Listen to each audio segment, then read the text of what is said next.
જય માતાજી સાહિત્યકાર પૌભા ગઢવીના. આમ તો મનુષ્ય દેહ બહુ મોંઘો છે અને આપણે સંતો, મહંતો, ઋષિમુનિઓ અને આપણા વડીલો એ હંમેશા આપણને કંઈકનો કંઈક ઉપદેશ આપતા હોય છે, આપણને સમજાવતા હોય છે. આપણા ગુરુ હોય, આપણા મા બાપ હોય, આપણા વડીલ હોય, એ આપણને કહેતા હોય કે તમે આમ ન કરાય, આમ ન કરાય, આમ ન કરાય.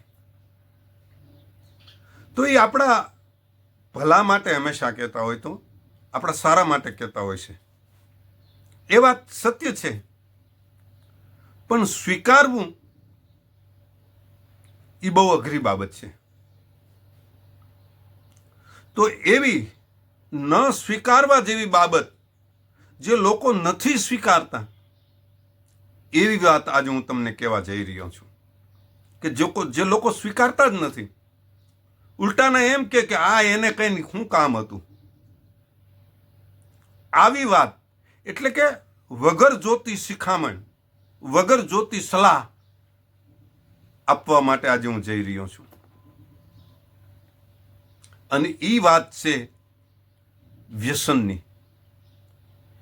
વ્યસન ઘણાને જુદી જુદી રીતના હોય છે. કોઈને બીડીનું વ્યસન હોય, કોઈને માવાનું વ્યસન હોય, કોઈને સિગરેટનું વ્યસન હોય, કોઈને દારૂનું વ્યસન હોય, કોઈને જુગારનું વ્યસન હોય, કોઈને બીજું વ્યસન હોય. એમ દરેકના જીવનની માલપા કંઈ ને કંઈ કુટેવ હોય છે. પણ અહીંયા કવિએ દારૂ વિશે થોડુંક લખ્યું છે કે બધા વ્યસન કરતા કવિ કે જો મને ખરાબમાં ખરાબ વ્યસન દેખાતું હોય તો એ સમાજમાં મને દારૂનું વ્યસન દેખાય છે. જોકે દારૂ પીતા હોય એને આ વાત નહીં ગમે, પણ છતાં મને એ પણ ખબર છે કે જે વ્યક્તિ દારૂ પીતા હશે એને પણ ખબર હશે કે દારૂ સારી બાબત નથી. કારણ કે બહુ દારૂ પીતો હોય એવો દીકરીનો બાપ જમાઈ બહુ દારૂ પીતો હોય એવો ગોતતો નથી. એનો અર્થ એ છે કે અંદર બેઠેલો આત્મા એમ કે છે કે તું ભલે પીતો, જોજે તારા દીકરીનું જીવન અફળ ન જાય, તારું દીકરીનું જીવન દુઃખમય ન બને, તારી દીકરી દુઃખી ન થાય, એટલે જમાઈ દારૂડિયો ન ગોતતો. એવું અંદર બેઠેલો એનો આત્મા બોલતો હોય છે. એટલે કવિએ 5 દુહા લખ્યા છે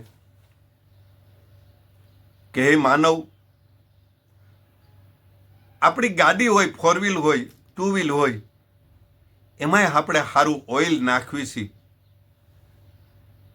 કે જેથી કરીને અંદરના સ્પેર પાર્ટ સારા રહે. અને કદાચ એ સ્પેર પાર્ટ ભાંગી જાય, બગડી જાય તો આપણે બીજા નાખી શકવી. પણ આ દેહ છે, દેહની અંદર રહેલા સ્પેર પાર્ટ, લીવર, કિડની, ફેફસા, એવા ઘણા જે છે કે જે આપણને ઓરિજિનલ મળતા નથી. તો આ શરીરની માલપા કંઈક નાખવું છે તો એવું નાખો કે તમારા શરીરને તંદુરસ્ત રાખે, શરીરને મજબૂત રાખે, શરીરને માયકાંગલું ન બનાવે. કારણ કે તમે તમારા જ નથી. આ શરીર એ પોતાનું જ નથી.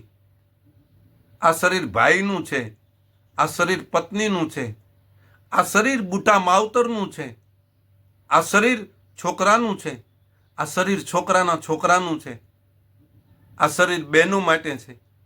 આ શરીરના કેટલા ભાગ છે? આપણે આપણા નથી, આપણે ઘણા બધાના છીએ.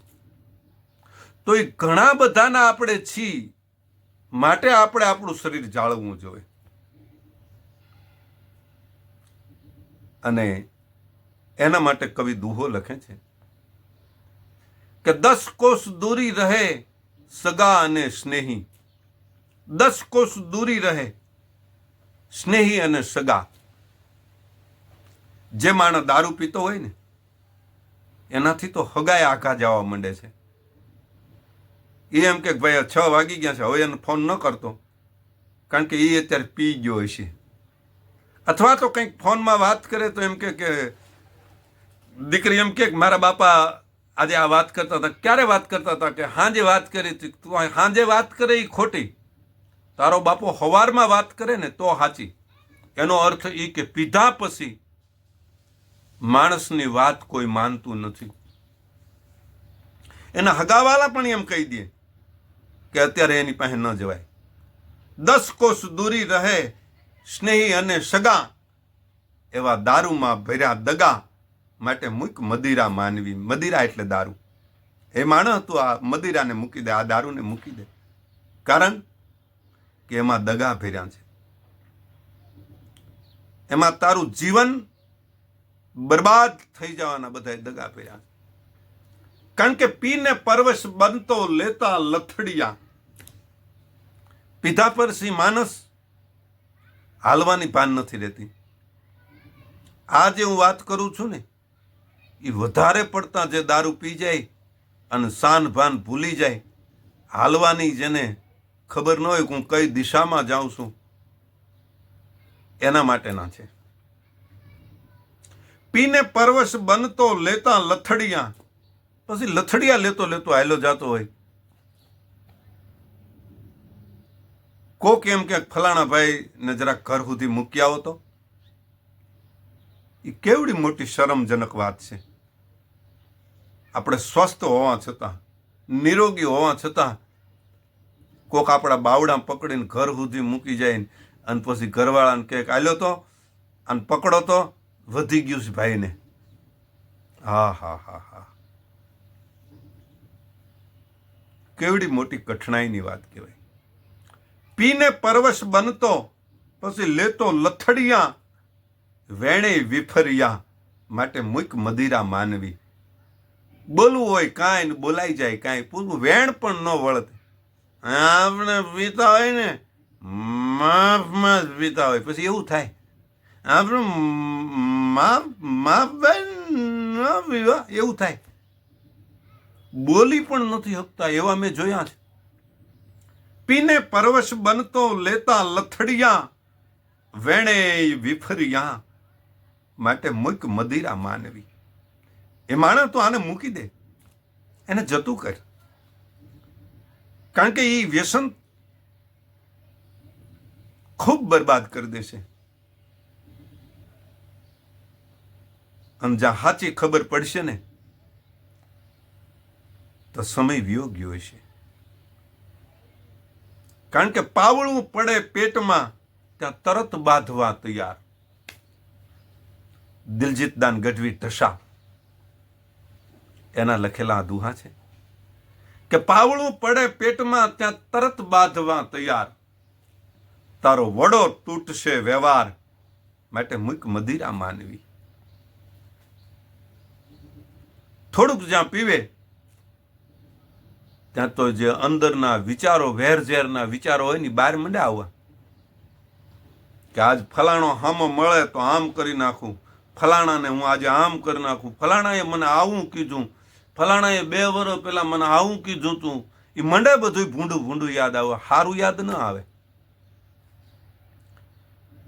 નકર વ્યસન તો અફીણ પણ છે, પણ અફીણના બંધાણીનું ડાયરાની માલપા માન હોય છે. માણસો એને સ્વમાન આપે છે, એને માન આપે છે. પધારો પધારો ફલાણા ભાઈ, પધારો પધારો, આવો આવો, કહુંબો લ્યો. એ કડવો કહુંબો પણ હારે બેહીને પીવે ને તો મીઠો થઈ જાય.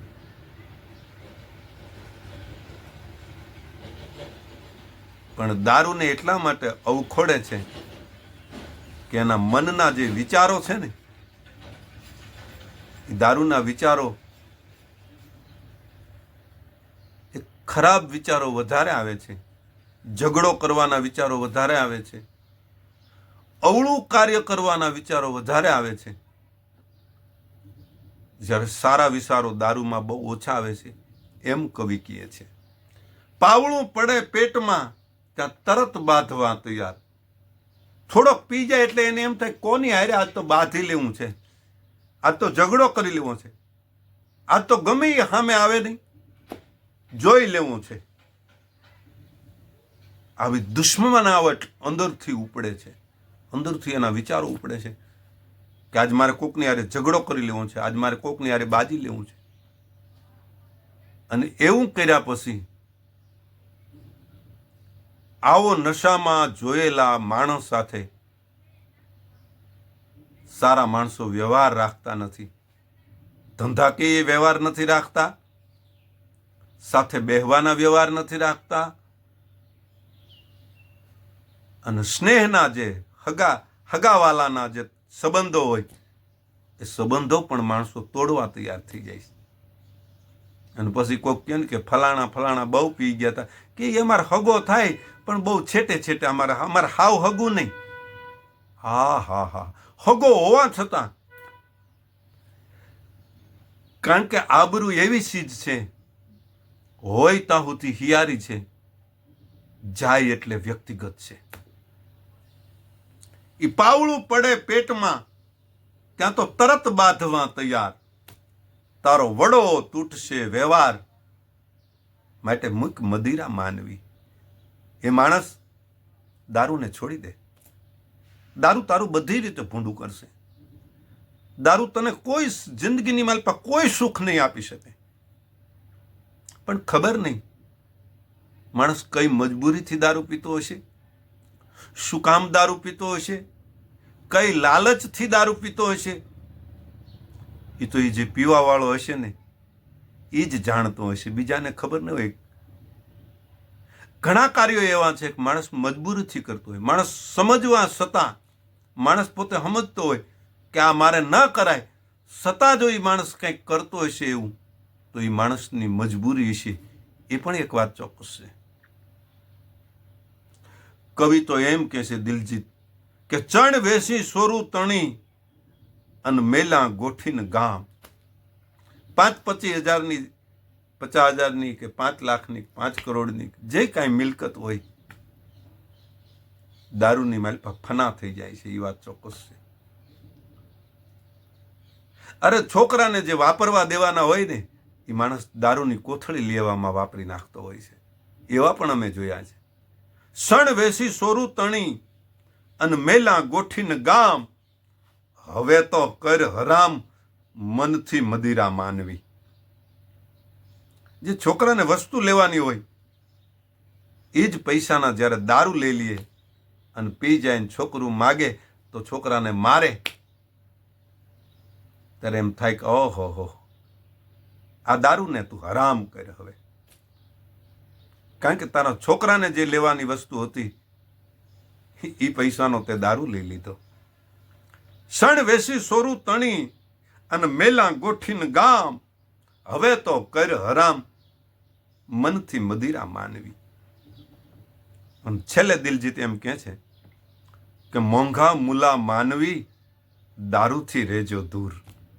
ભલામણ કરે છે દિલજીત દાન ગઢવી ઢસા કે મોંઘા મુલા માનવી તમે દારૂથી રહેજો દૂર. આ બહુ મોંઘો મનુષ્ય અવતાર છે. આવો દેહ દેવતાઓને પણ દુર્લભ છે, કીર્તિ કમાવા માટે છે,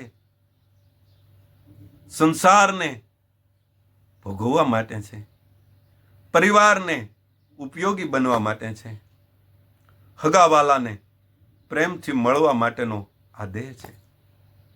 જીવન જીવાય ત્યાં સુધી કીર્તિ કમાવા માટેનો આ મનુષ્ય દેહ મળ્યો છે. ભાગ્ય હોય તો ભગવાન ભજી લે, કોકનું કલ્યાણ કરી લે, કીર્તિ મેળવી લે, જીવન જીવી લે, એવો આ મોંઘો મનુષ્ય દેહ છે. દિલજીત કહે છે કે મોંઘો મુલા માનવી દારૂથી રહેજો દૂર, એમાં જાણજો હાણ જરૂર, માટે મુક મદિરા માનવી.